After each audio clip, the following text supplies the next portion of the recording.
We're your hosts. I'm Trent, and this is... I'm Brett, guys. Thanks for joining us today. We're getting ready today. We're looking to wrap up this series we've been talking about as Come As You Are, because we've been talking about it. We've kind of mentioned it over the course of both of the series we've done so far. The fact that God can use you right where you're at right now watching this video. He'll give you ideas. He'll give you a vision. He'll give you thoughts, and He'll give you things that He's wanting to use to take you to the next level. So, and that's exactly what happened with David in this particular series that we've been talking about. David went from being a lonely shepherd boy that he wasn't really known. I mean, it seems like his own dad forgot he was in the field when Samuel came to anoint the rest of the sons. But, and then he became the king.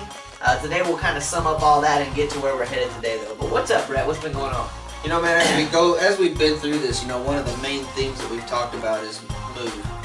Over the last two series that we've done, this being the second one, is to just get up and move and get up and just do something. And just to add a little bit to that before we, get into this today to end this series out or whatever, I was thinking about the New Testament, the book of Acts, and the name Acts. It's the acts of the apostles. It's the acts of what they did.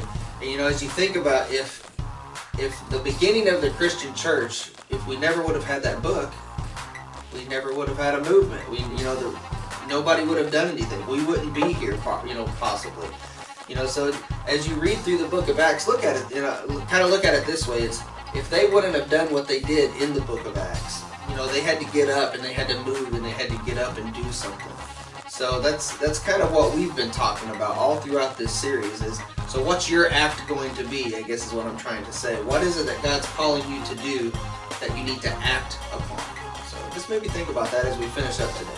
And you'll hear I've heard a lot of preachers and people tell you that the book of Acts is still being written because we're here. So just because it ended in your Bible doesn't mean it stopped with them. That's why it's there. It's like he was talking to encourage us to let us know that, hey, even after Jesus, these guys were doing it. And they were doing those things that Jesus talked about. You'll do more than what you've seen me do, and that type of stuff. Greater things than these, yeah. Yeah, you see that type of stuff in Acts. I mean, I don't know if we may have mentioned it on another show, where just Peter's shadow passing over somebody, and they were instantly That healed. would have been amazing to see, right? I mean, how awesome would that have been? I think about, too, we're getting off track just a little bit, that's okay. Preachers, we're allowed to do that once in a while. The lady with the issue of blood that touched just the hem of his garment and Christ felt the power coming through him. Those stories that take place in the Bible, there's just the miracles that take place there. And like you said, the shadow of just, think of the change that was made in those people's lives that day because they chose, that woman had to choose to go out. She saw something in Jesus. And she wanted to have her life change. Believe she could have it. The people that wanted to get to Peter because they wanted their lives changed. People's lives are changed because they're not afraid to get up and take it. In some instances, take a chance. Now that can be bad as well, taking chances when you shouldn't be taking, chances. Make sure it's God. You got to make sure it's God. But they got up and they did something, and that's just the miracle. The miracles that we see in the Bible are just awesome. So. Well, today here's kind of how we want to go as we wrap this whole Come As You Are series. Today we're going to be focused, we're going to talk about David briefly, but we're going to be more focused on his mighty men of valor that the Bible talks about. Because these were ordinary men, which we're going to read in this first verse that we're going to read here real quick before we get to our key scripture. And you're just going to find out these guys, they're going to describe maybe even you out there listening out there. So, but where we're going to be, if you want to hold your finger wherever, if you're using a regular Bible, is 1 Chronicles 11. So hold your finger there. We're going to come back to that, and we're going to talk about David's mighty men of valor. But right now I want to just read a quick verse out of 1 Samuel 22 and verse 2. And this takes place, once again, at this point, not Jesus. David's on the run from Saul. Saul's been trying to kill him. And he goes and hides in this cave, which is kind of mentioned briefly. And this isn't, he did that several times, so this is just one of those instances. And right before this verse, in verse 1, it talks about that. But I just wanted to key in on the type of men that ended up following David. Read that right here, 1 Samuel 22, verse 2. It says, "And everyone who was in distress, and everyone who was in debt, and everyone who was bitter in soul gathered to him. And he became commander over them, and there were with him about 400 men. Later, when you read a few scriptures, you find out 600 men were ended up falling. So it kind of kept growing. But it kind of started with these people that are beat up, bruised, worn out. Life has took, and then they're just there. And then when we read about them here in a second, you're not going to recognize these same people. That's why I wanted to point this verse out real quick. Because after David, all the Saul stuff happened and Saul died, and when David became king, in the history book of the Chronicles, First Chronicles, notices these men as David's mighty men. So, you look at them here and you're thinking, they don't sound too mighty. Distressed, debt, bitter, and soul, come on now. So, but God took those men, and you're going to read about some of the stuff they did here today, and used them to do some mighty things. Compare it to today, man. I mean, whenever we all come to the cross, whenever we get saved, we're all beat up, we're all bruised, we're all definitely in debt. That's how we come to God. So there's definitely a lesson to be learned here that we're getting into today. So I mean, whenever we come to God, that's how we typically. Whenever you're coming to God, and this is sad that it's this way, it's because nothing else has worked for you. I mean, you hear so many stories after stories after stories of people that have said, well, I've tried this and this and this and this, and I finally one day said, well, nothing else worked, I think I'll go to church. So, there's definitely a story here to, a lesson here for us to grab a hold of this with. So, perk up. If you think God can't use you because of any of these descriptions, I want you to notice the change from right here in 1 Samuel 22:2, when they first started hanging and gathering to David, to once they'd been around David for so many years and David became king. Now all of a sudden they're called mighty men in 1 Chronicles. I'm guessing we don't have a time frame on this, do we? What's that? As far as years? How many years? Any ideas how many years? I'm not sure, because this was written, while David was still king. So, I mean, right above that, it may talk a little bit about that. I didn't read a whole lot, but I know it was like, I think David was like 30 or 40 when he took over. So, if you look at too many years, but it took time. That's all. There's a definite change there that has taken place. You can tell. So we're gonna read about some of those changes, and then we're gonna kind of catch them, read them as they go. That way, you don't miss what it's actually saying, because it's easy for us to read our Bible and just read over stuff and just that was nice. Shut the book. Hello, did you think about what you just read? Some of the stuff like David talking about when we mentioned last time, killing lions, killing bears. Dude, he killed lions and bears. That's impressive. So, but right there in 1 Chronicles chapter 11, it's the same men that we're talking about here, only he has some select few that became the top of those men. There was like a top 30 of all of those, but all of them were known as mighty men. Now, and it's in verse 10 where we're starting. 1 Chronicles chapter 11, verse 10. And we're just going to read about this first guy here, because it kind of describes each of them as we go. But now these are the chiefs of David's mighty men, who gave him strong support in his kingdom. Talking about he was a king. Together with all Israel, to make him king, according to the word of the Lord concerning Israel. I can stop right there for just a second and just talk about any type of pastor, any type of leader in our churches today. It's not really about you. I'm just saying. It's about God and his kingdom, because you can't run a church. You can't do what you're called to do without people behind you to support you. And I myself, without my congregation, I'm nothing. I'm just some guy that's got a good idea. But the congregation of the people that get on board with the vision, no matter where you're at church, they're the ones that, they're an encouragement. I've told my congregation of the people that are becoming members at Next Level, I tell them, hey, y'all are encouraging us right now, and you don't even know it, because it started out, this thing was just me and my wife, and that was it. But just you all being on board and excited about the vision encourages us to keep moving forward. And I think that's kind of what it's getting at here with David. So, too, to think about it, that's why in the New Testament it tells us to not forsake the gathering together amongst other believers, because that's your encouragement. That's your if I talk to these people like, well, you don't have to go to church to be saved. And I'm like, well, hang on now. In part, you're right, I guess, because, there's a lot of home churches and things, but that's technically still church. But, my thinking on this is when I go to church, I get that uplifting renewal, and there's just something about walking into a place where you're loved. you know, where someone else cares about you.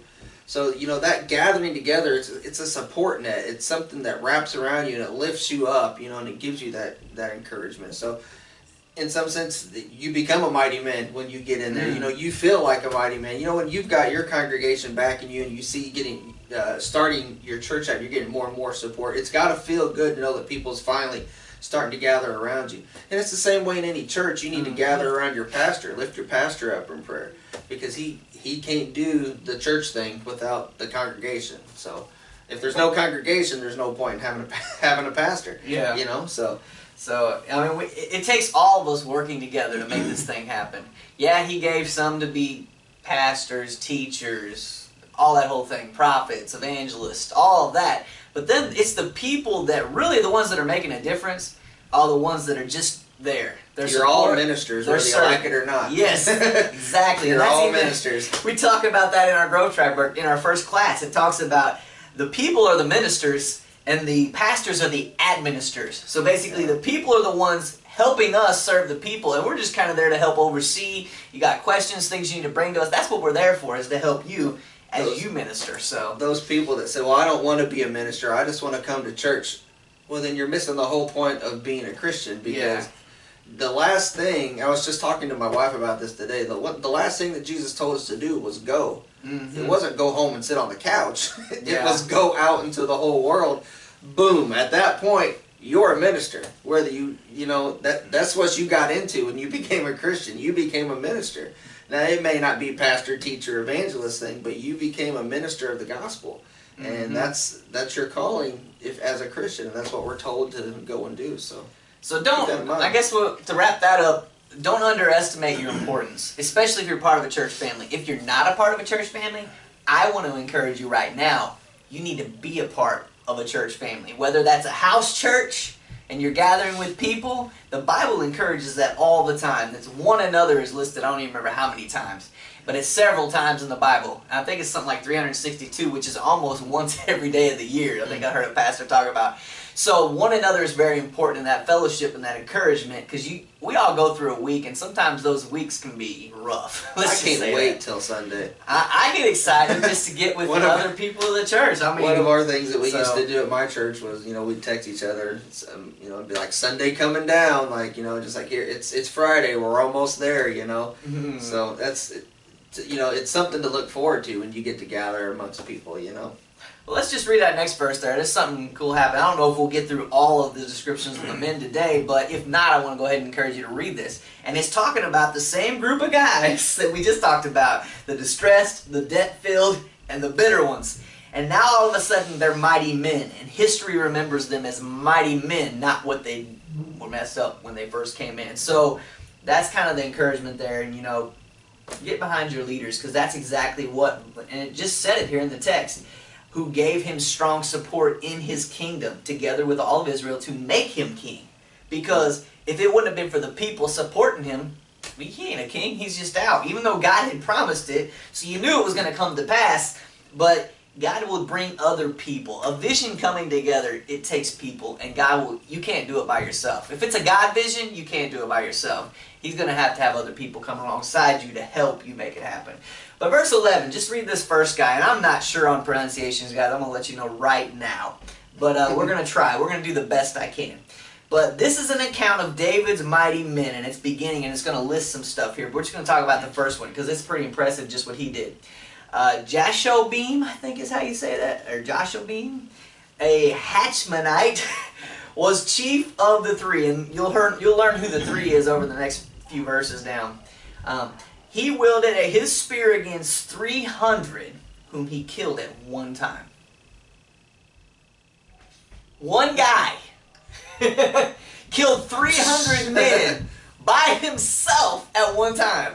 So that's impressive. Now, he may not have been fighting the war by himself, but he killed 300 himself. So, right there. Full day's work. Verse 12 says, and next to him among the three mighty men was Eleazar, the son of Dodo, the Ahohite. He was with David as Pasdammim when the Philistines were, or at Pasdammim, when the Philistines were gathered there for battle. There was a plot of ground full of barley, and the men fled from the Philistines. But he took his stand in the midst of the plot and defended it and killed the Philistines, and the Lord saved them by a great victory. Once again, another man doing something on his own. 3 of the 30 chief men, so see there was like 30 that were like chief men in this group, but went down to the rock to David at the cave of Adullam. When the army of the Philistines was encamped in the valley of Rephaim, David was then in the stronghold, and the garrison of the Philistines was then at Bethlehem. And David said longingly, now check out what these guys do. I mean, I think I've heard sermons preached on this particular matter. But David said longingly, oh, that someone would give me water to drink from the well of Bethlehem that is by the gate. So he was specific on what well he wanted. Well, at that time, the Philistines were hanging out there. Then the 3 mighty men broke through the camp of the Philistines and drew water out of the well of Bethlehem that was by the gate and took it and brought it to David. But David would not drink it. He poured it out to the Lord. But David would not. Oh, I already read that part. And he said, far be it from me before my God that I should do this. Shall I drink the lifeblood of these men? For at the risk of their lives they brought it. Therefore he would not drink it. These things did the 3 mighty men. And we're going to stop there for a second, because David just basically said he was thirsty. And, you know, he's like, man, I'd really like to have, you know, water from this particular well. And so what these guys did is they went into the midst of the Philistine camp and went and got in the water. They went through all of that work, risked their lives, came back, gave him this 1 cup of water or whatever he was trying to drink. And I'm sure at first they were like, all that work for nothing? Like, oh, that's messed up, dude. But what I want to key in on here is David's spirit. David was basically like, now why in the world would I take this water that you guys risked your life for and nobody else gets a drink? So he poured it out. He wasn't going to do something above what his men. That's true leadership. That's a leader who's willing to make sacrifices for his men. So what do you got to say on that, Brett, before we move on through there? I want to go, if I can, if it's okay, to just step back a couple verses. Listen, you know, we were talking about the feats that some of these guys had accomplished. You got to remember, we were talking about giant killers. You know, these wasn't just normal guys. You know, they may have started out, like we said, started out as just normal guys beaten and bruised and banged up or whatever. They've been turned into warriors now. They're giant killers. I mean, keep reading in the Bible. They're giant killers. It wasn't just Goliath. There's giants all over the Bible. That's a topic for another day, maybe. But, you know, they were coming up against some of the biggest things that, what's the word I'm looking for here? You know, some of the biggest men, biggest warrior. So for this guy to kill 300 men, like it says here, you know, somebody may be going, yeah, right, you know, the Bible's not real or the Bible's fake or whatever. Now you gotta understand who these guys were. That, you know, back then they were warriors. They worked with swords and they worked with spears and shields and they got out there and fought. You know, you've seen them. You know, there are movies out there, the 300. I don't know. I haven't seen it, but anyway, the story of the 300, whatever. This was the 600. You know, this was the real deal here. So, you know, think about that. You know, and just keep comparing that to today with your own life, the things that you come up against. I guess we can move on now if you're ready. All right, yeah. I mean, we're looking at these men, the great things they did, but I also just noticed as we're reading that the leadership of David. David, he, like we said, just with that water, he wasn't willing to drink it simply because. Why would I, you know, drink it myself when I've got all these guys? He was thinking about the rest of them, not just himself. And he poured it out and said, no, I'm going to go through it with you. That's true leadership. That is what people look up to. Now, I'm sure these guys at first, like really, like we were saying a minute ago, like, dang. Like, really? Like, I would have drank it. But at the end, I'm sure there was much respect in what David did in that particular case. You know, probably made his men fight harder too, realizing that, hey, look, our leader he's putting himself at the same level as us. He's not building himself up better. He's bringing himself down to he's not going to drink, or we're not drinking, so he's not going to drink. So that probably made him fight harder, gave more respect to David, you know. And that's what true, like you said, that true leadership and that true kingship that he had. And that's why he was ended up being such a great king, is because, you know, it wasn't just about him, it was about his people and everything as well. So, and even though, you know, we talked about David just then, but let's not forget their willingness. They were willing to go for him. So that says right there was respect at the beginning of that whole thing. For him, they were willing to risk their own lives to make this thing happen. So that's a servant's heart right there. So, David, you know, he just, like he just said, he'd give them probably that extra boost of adrenaline that they needed. Moving down there in verse 20. Now, Abishai, the brother of Joab, was chief of the 30, so he kind of led up the 30. And he wielded his spear against 300 men and killed them and won a name beside the 3. So in his top 3, he's one of them, but he's also the leader, because you find out here he was the most renowned in verse 21 of the 30 and became their commander, but he did not attain to the 3. 300 men, again, another guy, 300 men by himself. Check it out. Benaniah, the son of Jehoiada, was a valiant man of Kabzeel,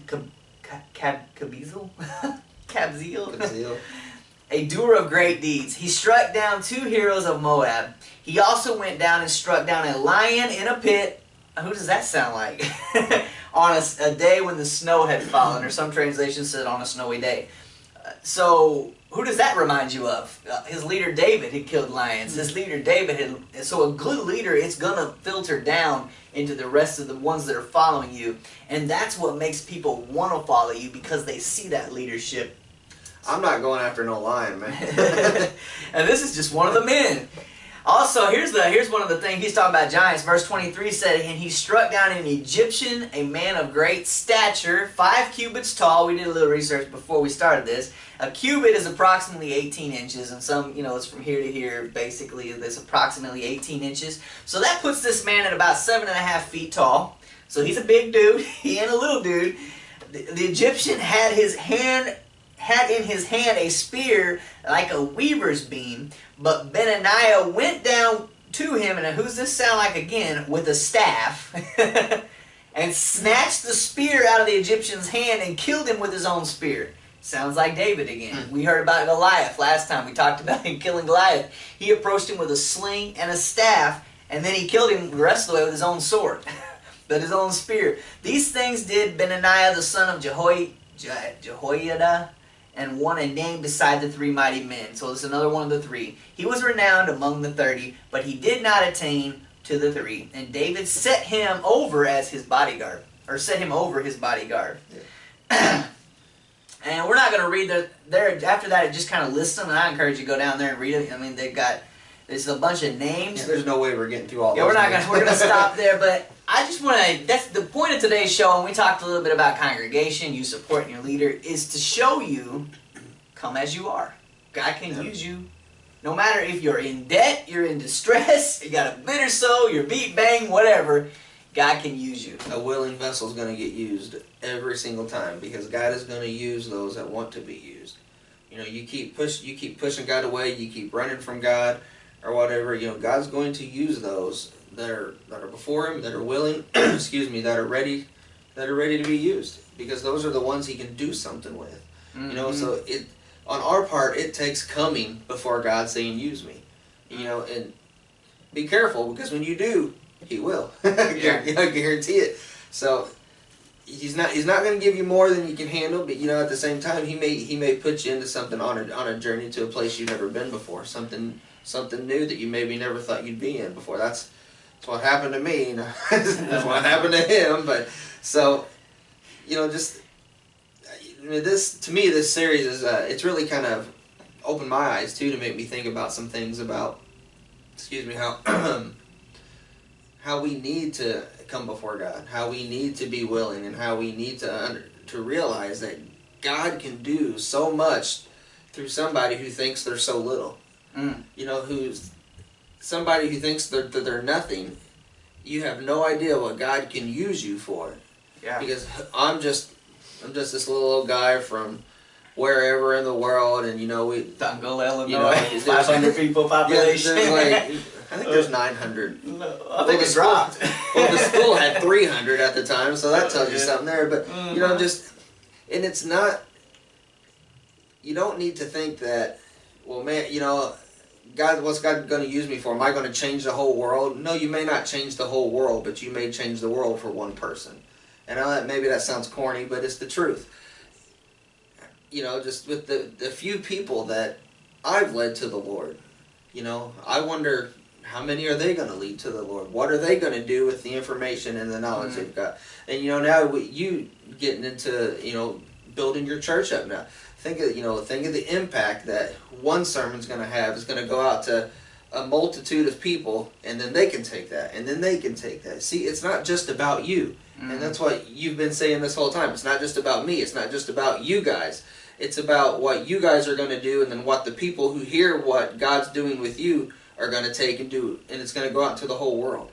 And that's what the book of Acts was. They heard from Jesus, and Jesus told them to go. And then they went and they took what they heard and they took it to the world. And now here we are sitting here today because of that book of Acts. And and it's the same, take it back to the Old Testament. It's the same thing here with David. It's taken, you see the leadership and you see the following and you see them wanting to become better men because of what David was showing them. It's the same thing. So just don't ever think that you're too little for God to use, because that is not the case. And on the flip side of what he says, God may use you to change the whole world. He may. Yeah. You might change one person's world, and he may use you to change the world. Either way, you should be happy. But I think that's another thing. Let me clarify. I was just saying, not everybody's going to be Billy Graham. Yeah. To the world. I know what you said. But you may be Billy Graham to the 900 people in your town. You know what I mean? Yeah. That's what I'm trying to say. So. But I think another thing to point out, and kind of what he just talked about that we hadn't really got on, I guess it gets back to the anointing. You remember David was anointed. 1 Samuel 16 is the first story we started with. Shepherd boy in the field. Doesn't seem like he was, he was probably, I don't know, maybe he was one of those they said wouldn't amount to much. But when he was anointed king of Israel, at that moment he became king, but it was years before he finally took the throne. But see, what's happened now is, because of what David has done, and because of the change in David's life, and him being a man after God's own heart, and that type of thing, other people have taken notice. And just like what he said, which kind of ties this all up, his anointing has flowed down now onto these 400, 600, however many men were following him at this point, flowed down, even if it's just on these 30 that reach the other hundreds that are following him. It flows down and it keeps going. So it started maybe with David in this story. Now we know it didn't start with David, but it started in this story. We started with David. And then what David did changed thousands of lives, you can say, because for a very long time. He ended up leading Israel. And then for a while, they were kind of divided and gave David and then kind of brought the unity back to Israel. So, but yeah, David... And then once again, because of that respect and because of that leadership that David was able to do, and this is why I want to encourage pastors, if you're out there and you're a leader in your church, or maybe you're not a pastor, you're just one of those that are helping lead the church, never underestimate what God can do with you. Because he became king, but because he became king and other people were touched, we got to the New Testament. So, God, used people. Because I'm sure even though Israel went to slavery, and even though, they messed up and it was a cycle of stuff, I'm sure there were still those that were in Israel that didn't necessarily do all the stuff that we hear about when we read about Israel. They were there. They were standing strong. So, and God told David that, he was going to bless his bloodline. And somebody always would be on the throne for him. And capped off with Jesus. Eventually Jesus became, and he's the ultimate king. So he's on the throne. He's coming back, and he's going to be on the throne. It's going to be amazing. And I think the way the Bible words it is the scepter would not leave his hand. Talking about his king's scepter. And so, it passed down to David. So it affected generations. Even after David died, generations were affected. We're still talking about David today. David probably wasn't thinking that years from now people are going to talk about me, 2,000, 3,000, 4,000, however many years it's been since he was here. Can you imagine the stories? someday hopefully we'll get to sit down with David in heaven, and the stories that we're going to get to hear that aren't in here. Just the things, it's going to be pretty cool. But. So I guess to cap that all up, you can make a difference. That's the point of come as you are. it kind of ties, like I said with the first series. It's time to move. Yeah. Get out there and do something, because if you come as you are, God can use you to do great things. And it's exactly, and I know we just kind of read a few things about some men, but that was kind of the point today. We wanted you to realize these guys didn't start out looking like someone that would be able to do the things that they ended up doing. And you may feel like right now, sitting out there watching us, what could God use me to do? But you never know where God could take you. So subscribe if you're watching us right now here at our Let's Talk page here. We'll be thinking about, adjusting the title a little bit so it's easier to find. Because right now people can follow the link and get here, but there's so many Let's Talk things out there. So There's like a gajillion, if that's a number. But we'll talk about it and see what we can come up with to maybe make this easier to search and find. Otherwise, you can follow the link, which is probably what you did to get to this point. Subscribe here. Subscribe to Next Level Freedom Church. We've got a page out there, and you can actually search Next Level Freedom Church, and it'll pull up. I think it's like the first one that pulls up, because I don't know that there's any other with that name. So subscribe to that. Check out some of the Bible studies, some of the interviews. I've talked with Brett on the show. I had an interview with staff. I've got some other ones coming, and I know I keep saying that, but they are coming. I'm just, right now, with the church launching, it's getting a little busier at times. So, Brett, go ahead and talk about what you got, man. Right now, do us a favor. If you're watching this, we're getting ready to close out. Make sure you just go ahead and click that share at the top of the page and share that on your Facebook page, or send it in form of text to somebody that may need to hear the message that we had here today. We would appreciate it. Like I said, it's not for our benefit, it's for everybody, just to get the message. You can check me out at Give 'Em Truth Ministries. You can find that on YouTube. You can find that on my Facebook page, Give 'Em Truth Ministries. Or you can hit me up by email at giveemtruthministries@gmail.com. Oh, since you said that. Yeah. Wait, let's talk. There you go. At gmail.com. Hit us up. We want to know what you want to talk about on the show. Get out there and find if there's a topic or maybe something you want to know more about. Hit us up with the email that's on your screen right now. That's wait.letstalk@gmail.com. Let us know what you want to talk about. We want to make it relevant to those of you watching that, hey, this is something I'm curious about. Go ahead, I'm sorry. And it just helps us to do Bible study as well. So I was going to say, we love digging. So I was just going to say, too, a great way, if you're saying how can God use me, well, you've got an opportunity right now for God to use you. And that's to share it, or that's, put this on your Facebook page, just to do something with this. Because we can put this out there, and it can sit there on YouTube, and either 1 million people can watch it, or 0 people can watch it. That's kind of up to you guys to help us out as well. We can share it as much as we can, but this is a great time for you guys to move, to grab a hold of something, to become a part of something. If you want to become a part of this, that's the best way you can help us, is to pray for us and to share this. Amen. I'm done. I agree. So, well, I guess that's it for today, guys. Well, next time we'll be back with a new series and see what we talk about then. Right now, we're still tossing around topics. So you email us some topics. We'll have something more to talk about. Maybe something that you want to talk about that way. So, until next time, I'm Pastor Trenton. I'm Brett. So, tune in again next time. And till then, I guess we'll see you then.